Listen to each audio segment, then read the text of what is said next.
pour un pays aussi grand que la Russie. L'avion est un moyen de transport absolument essentiel. On aimerait vous recommander de prendre le train, ne serait-ce que pour la planète. Mais quand tu dois traverser un territoire qui s'étend sur 11 fuseaux horaires, pas étonnant que la capitale, Moscou, compte 3 aéroports internationaux. La Russie est le 3e secteur aérien au monde, ce qui explique que 60% du territoire russe est accessible uniquement par voie aérienne. Le truc, c'est que aujourd'hui, prendre l'avion en Russie est devenu très périlleux. Alors pourquoi est-ce qu'on dit ça?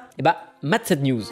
Les accidents d'avions russes ont triplé en 2023 alors que les compagnies aériennes luttent pour garder le cap. Depuis le début de la guerre, environ 300 avions civils russes sont tombés en panne. Heureusement, les accidents mortels, eux, n'ont pas augmenté. En revanche, prendre l'avion, qui est censé être le moyen de transport le plus sûr, est devenu nettement plus risqué. Rien qu'en 2023, les chances d'être impliqué dans un accident non mortel ont triplé. En une année, on dénombre plus de 180 incidents aériens. D'après le Wall Street Journal, alors qu'en 2019, la Russie enregistrait moins de 5 incidents pour 100 000 vols, en 2023, ce chiffre a presque atteint les 10 incidents. Et il y a un lien direct avec le début de l'invasion russe de l'Ukraine. Les sanctions imposées par l'Occident ont directement impacté l'approvisionnement de la Russie en pièces de rechange pour la maintenance de ses Airbus et de ses Boeing. À côté de ça, les compagnies aériennes occidentales qui font du leasing, en gros qui louent leurs avions, ont été interdites de commercer avec leurs partenaires russes. Le truc, c'est que le leasing représente une grosse part de la flotte aérienne à l'international. Les données le montrent très bien.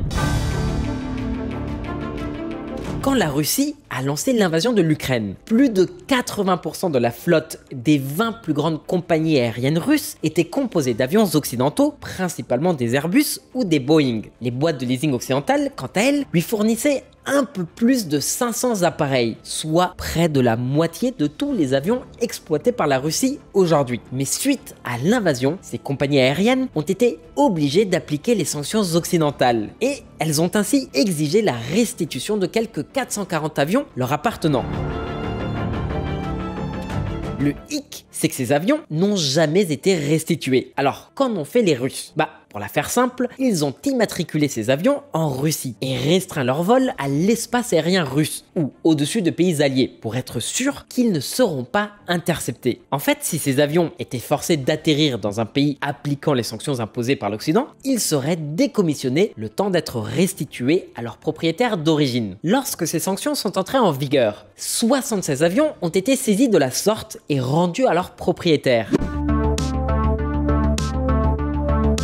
Les gens, faut pas sous-estimer le coup de poker que les Russes ont réalisé en refusant de rendre ces avions. Premièrement, faut pas oublier que cette flotte d'avions en leasing représentait près de la moitié de la flotte totale en Russie. Sans ces avions, le marché aérien domestique se serait effondré. Mais l'autre coup de maître, si vous me passez l'expression, c'est que les autorités russes ont garanti une source d'approvisionnement en composants pour tous leurs avions cloués au sol faute de maintenance et pour toutes les futures pannes. Rappelez-vous que les sanctions occidentales interdisent la livraison de composants aéronautiques au marché russe. Alors comment est-ce que les Russes en tirent profit? Mais tout simplement en démontant tous les avions pour récupérer les pièces en état de marche et remplacer les composants défectueux sur leurs propres avions. D'ailleurs, il n'y a pas que les Russes qui font ça. Regarde. L'incroyable vol de 2 Airbus A340 en Lituanie. L'Iran les a détournés pour contourner les sanctions économiques. Comme quoi, Téhéran, Moscou, même combat. N'empêche que ça fait maintenant plus de 2 ans que la Russie a du mal à se fournir en composants aéronautiques et pourtant les avions occidentaux qu'ils ont refusé de restituer continuent toujours de voler. Alors comment est-ce qu'ils font pour la maintenance? Ils ont dû trouver une combine, non?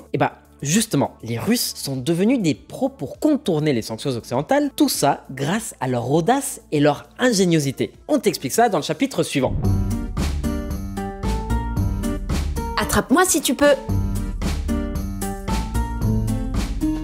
La Russie a dû se réinventer pour maintenir, ou du moins pour essayer de maintenir, un semblant de normalité. Par exemple, lorsque McDo a fermé, on a assisté à la naissance de sa copie russe, Kuchna Itoshka. Starbucks a cédé sa place à Stars Coffee et Coca-Cola s'est fait substituer par Cool Cola. Certains sont même allés jusqu'à interpréter ces changements comme une opportunité pour l'essor économique de la Russie.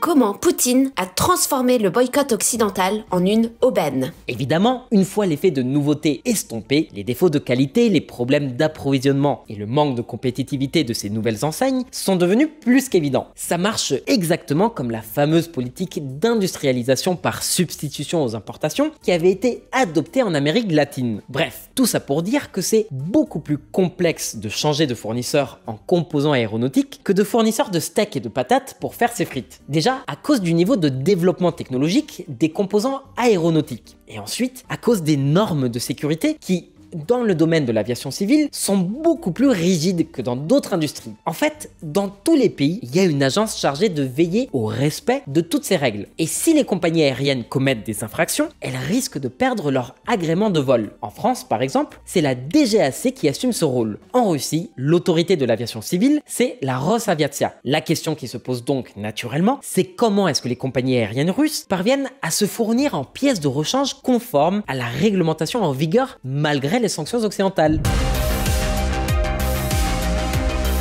Eh bah, ils s'y prennent de plusieurs manières. Déjà pour commencer, ils envoient leurs anciens avions à la casse pour récupérer les pièces dont ils ont besoin, genre des freins, des câbles, des capteurs et tout un tas d'autres équipements. Ensuite, ils vont même jusqu'à donner de nouvelles consignes aux pilotes pour qu'ils changent leurs habitudes et leur façon de voler. L'objectif, réduire l'usure des pièces comme par exemple les freins. En raison des sanctions, certains avions d'Aeroflot pourraient devoir atterrir avec les freins désactivés. En fait, en conditions normales, avant d'atterrir, les pilotes activent ce qu'on appelle l'autobreak, les freins automatiques. C'est un système qui déclenche les freins dès que les roues touchent le tarmac. L'intensité du freinage varie en fonction des paramètres définis par le pilote. S'il pleut ou si la piste est courte, la distance de freinage souhaitée n'est pas toujours la même. Sauf qu'à présent, en raison des difficultés d'approvisionnement, pour éviter d'user les freins du train d'atterrissage, les compagnies aériennes russes ont pour instruction de désactiver les freins. À la place, ils utilisent les inverseurs de poussée, c'est-à-dire que les réacteurs aspirent l'air dans l'autre sens et ralentissent l'avion. Mais c'est beaucoup moins efficace que les freins. C'est vraiment le système D. Du coup, pas étonnant que ce genre de titre de presse soit de plus en plus fréquent. Le Boeing 737-800 de Smartavia fait une sortie de piste à l'aéroport de Perm en Russie. Un Boeing 737 de Nordstar Airlines fait une sortie de piste en Sibérie. Le régulateur russe alerte les compagnies après une récente série de sorties de piste. Et ça, là, c'est qu'un exemple parmi plein d'autres. On va t'en donner un autre. La Russie a ses propres fabricants aéronautiques, comme Tupolev ou Sukhoi. Or, jusqu'à présent, ces constructeurs se fournissaient en composants occidentaux indispensables à l'assemblage de leurs appareils. Par exemple, on estime qu'entre 30 et 60% des composants du Sukhoi Superjet 100, l'avion de ligne post-soviétique le plus abouti, ils sont manufacturés en Occident. Pareil avec le biréacteur monocouloir Irkout-Yakovlev MC-21, pouvant accueillir jusqu'à 211 passagers et développé par une filiale de l'entreprise publique Rostec. Pour te la faire courte, cet avion moyen courrier était destiné à devenir le joyau de la flotte russe. Mais une fois les sanctions occidentales en place et l'impossibilité qui en découlait de se fournir en équipements occidentaux, le projet a tout bonnement sombré. L'un des sujets les plus sensibles, les moteurs. Le MC-21 devait être équipé de 2 réacteurs Pratt & Whitney, made in USA, très similaires à ceux de l'Airbus A320 Neo.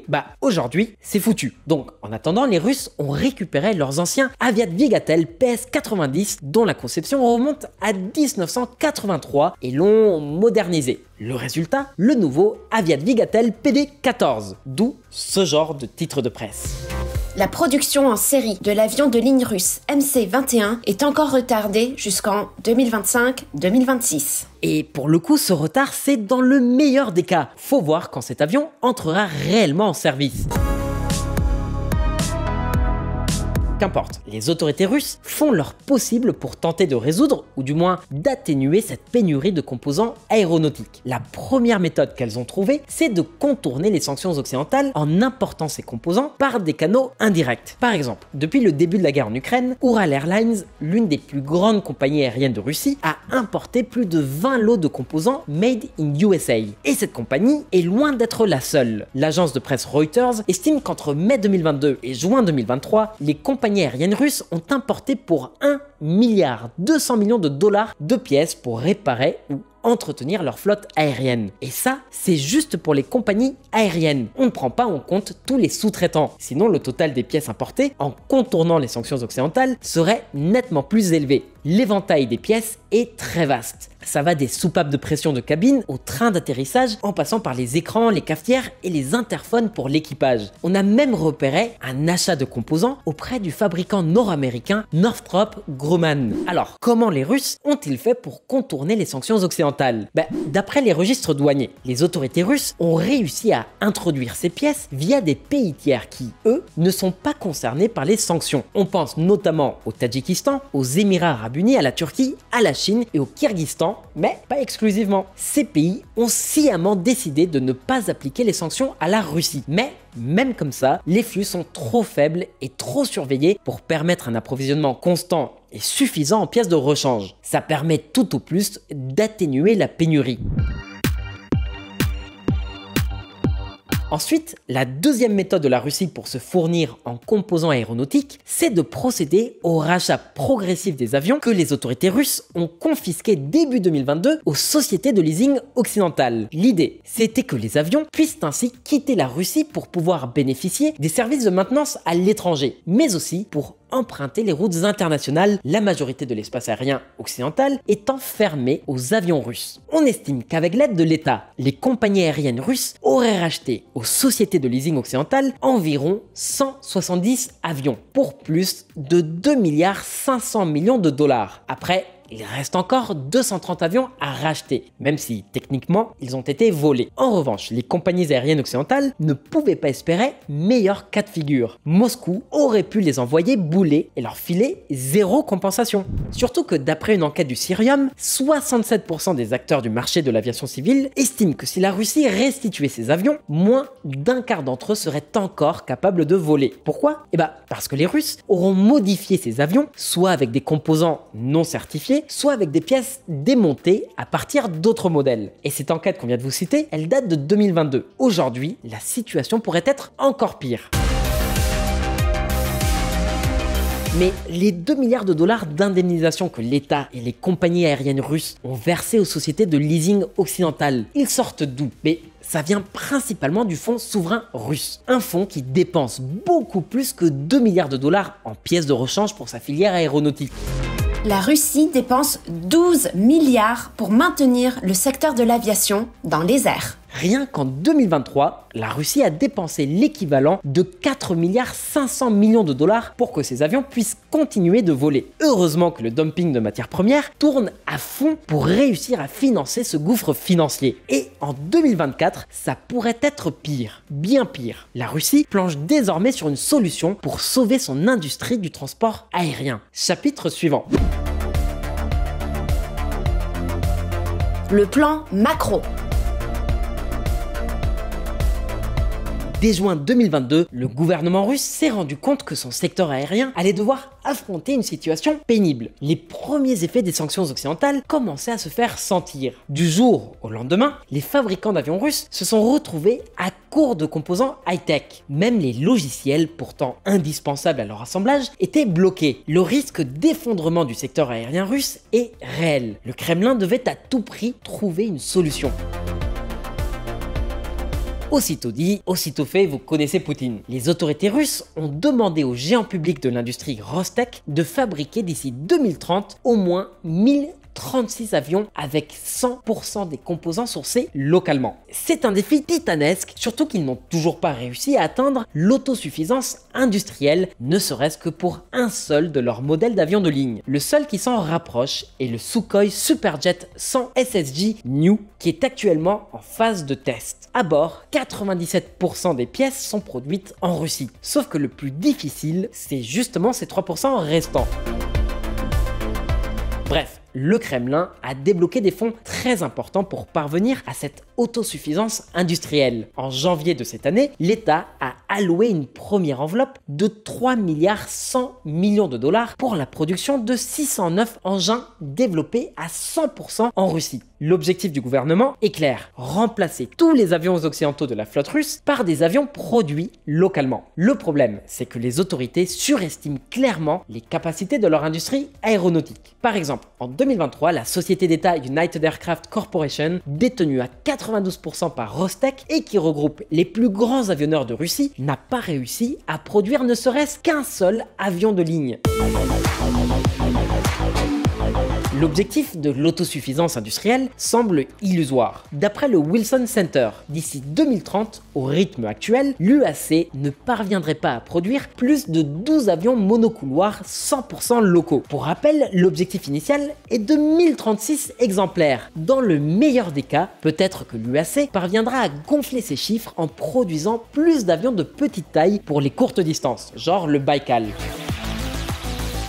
Bref, on est quasiment sûr que le Kremlin échouera dans sa tentative de booster son industrie aéronautique. Il sera très certainement obligé de modifier ses plans de vol. En vrai, le plan de relance du gouvernement est probablement un écran de fumée pour rassurer l'opinion publique quant à l'impact de la guerre en Ukraine. Tous les fonds que le Kremlin aura injectés dans ce plan de relance vont finir par disparaître dans les poches de quelques fonctionnaires véreux et d'hommes d'affaires sans scrupules. Les contrats risquent de connaître des retards interminables et la productivité, elle risque de s'effondrer. Les oligarques siphonneront les fonds de tiroir jusqu'à la dernière pièce et personne n'osera dire quoi que ce soit à Poutine.